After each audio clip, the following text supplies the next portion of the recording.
so I stopped in to Dunkin' Donuts. I got a chicken biscuit and hash browns. It's okay. It'll suffice. I should have made food at home. I'll have to detox later.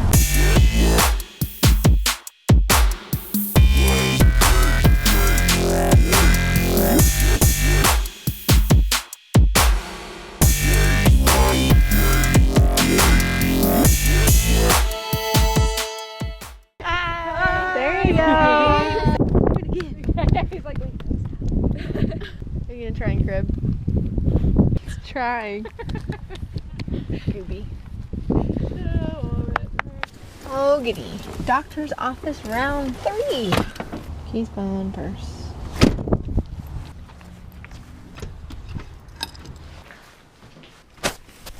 Elizabeth Wallace.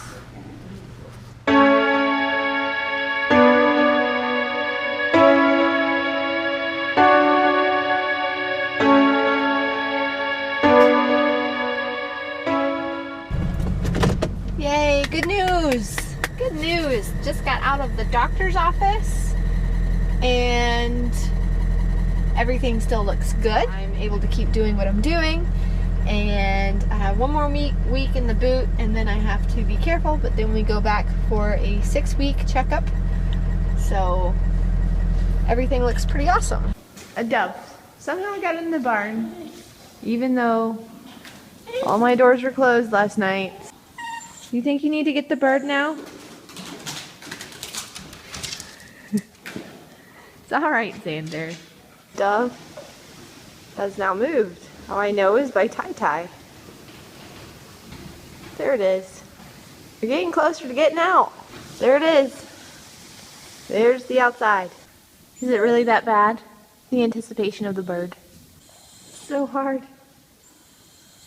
So hard for a Jack Russell. A little bit about Tie-Tie, my Jack Russell. He is in fact full Jack Russell, even though his body may be a little bit of the longer side, maybe a little bit short-legged, but we call those the Puddin' Jacks. And he has some big ears, but he doesn't know that. I, in fact, had his full brother prior to him being born, which his name was White-Tie, which was short for Whitey Tighties, because he only had the brown mask and then a white body. And my little sister at the time would always call White-Tie Tie-Tie, because she couldn't say that. But what ended up tragically happening was White-Tie ended up getting killed. At the time he was a 2-year-old, and then we had another little litter of puppies that came a couple of months later. And when Tie-Tie was born, Hannah said, Isa, you got your Tie-Tie back. You got your Tie-Tie back. And I did. I got him back. And they're very similar. And he's a good barn dog. He likes to come help me in the feed truck and the hay truck. He's a funny dog.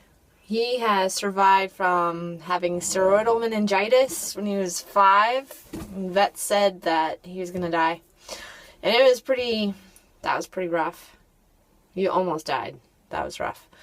And then, I think it was last year, he got ivermectin poisoning. So, here's a tip. If you worm your horses, make sure you have your dogs put up, especially if you have a glutton, like this guy, who loves to eat horse feed or lick their feed buckets.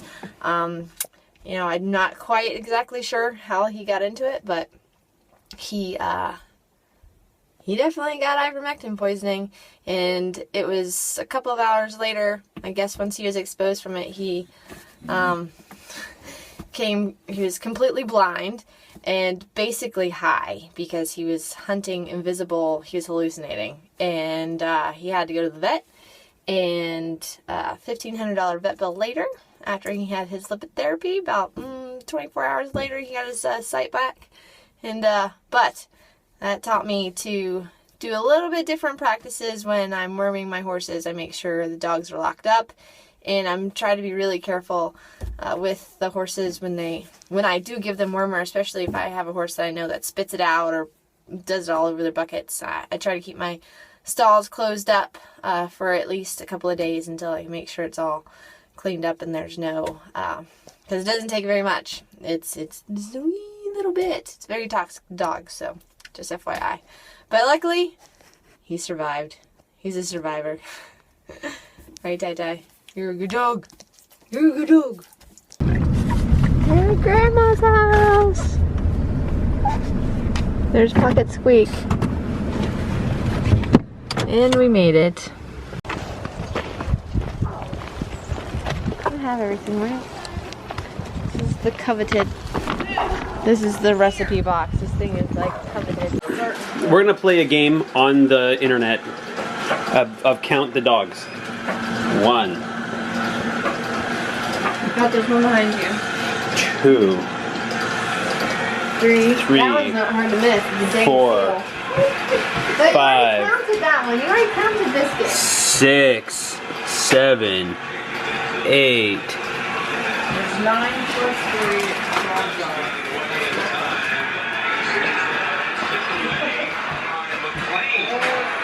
9, 10, and 11.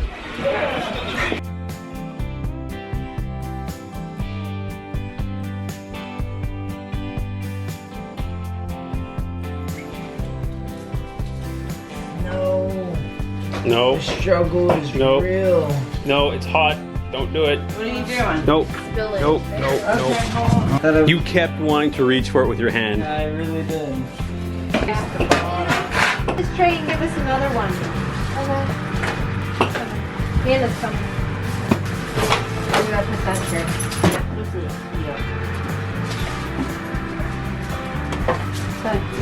What is our stupid block? Okay. Where's here? Here. Fail. Good. Well, yeah. This dog is stupid. See. And look at this fancy cutlery. You know what that is, Hannah? And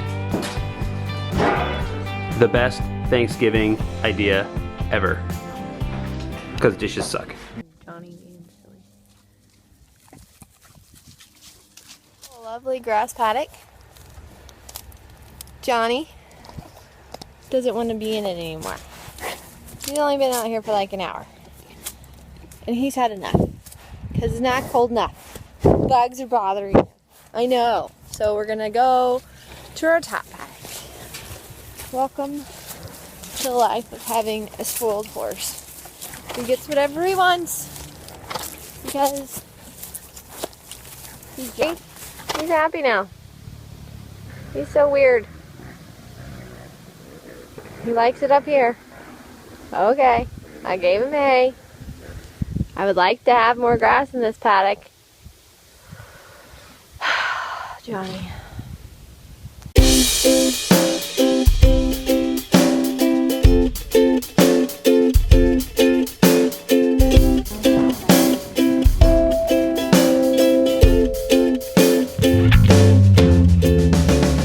Pulsed electric magnetic frequency therapy. The name of the company is called Magnawave, and it penetrates the body. You guys are horses in motion. Oh, that feels It penetrates the body deeply at the cellular level, allowing the cell membranes to open up, allowing the blood flow, the oxygen, the protein, the nutrients into the cells.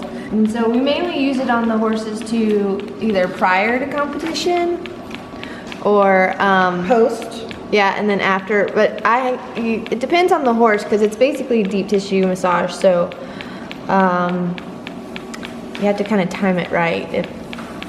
That's really in my face. Yes. Like that's really close to my wrinkles. We're gonna have to redo it. No, he likes it. It's whatever. This, you know, horses are such a large muscle. They have such large muscles, and this type of product, it really helps get to the deep tissue stuff. That because I also have Amanda Starr who comes and does other body work. She does the Which is awesome. body massage, and that's really beneficial too. And I think these coincide really well together because you've got the deep tissue and then you've got the fascia and all that stuff that then Amanda can work with. So it's all, I like it. It's about Like Wynn does best for post. I found I get the most benefits for her after competition. And then it also kind of tells me where my horses are sore. Along with yourself. Yeah. Along with Clearly, myself. you're sore right here. Clearly, I have some issues going. Clearly, if we can cut down on anything as far as putting things into our bodies or our horses' bodies, we would really love for their bodies to heal themselves. And Yeah. this allows them to do that. Non-invasive. It's Non-invasive. So you can't build muscle if it's always tight. Those muscles have to have releases. I know with my body. So if I can make sure that's why I like to treat them after competition. It helps let go of all the toxins and whatever knots and stuff they have, and then you can go back to building their muscles back up. I wish you could be strong to go. So when you see the movement in the muscles, that is the indication of where the issues are. If there's no movement, then they're good. And this is our first round of 10 minutes, so as I go back around and do the second 10 minutes, you'll definitely see a decrease in the movement. Oh my goodness.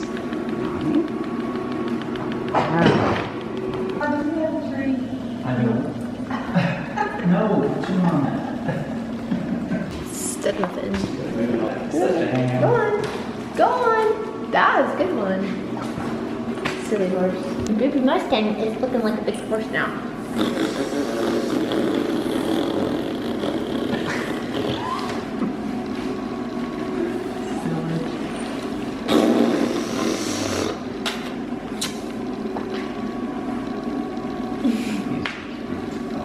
You did that so funny. little thing with all your big, thick beard on. He actually has a very nice mustache.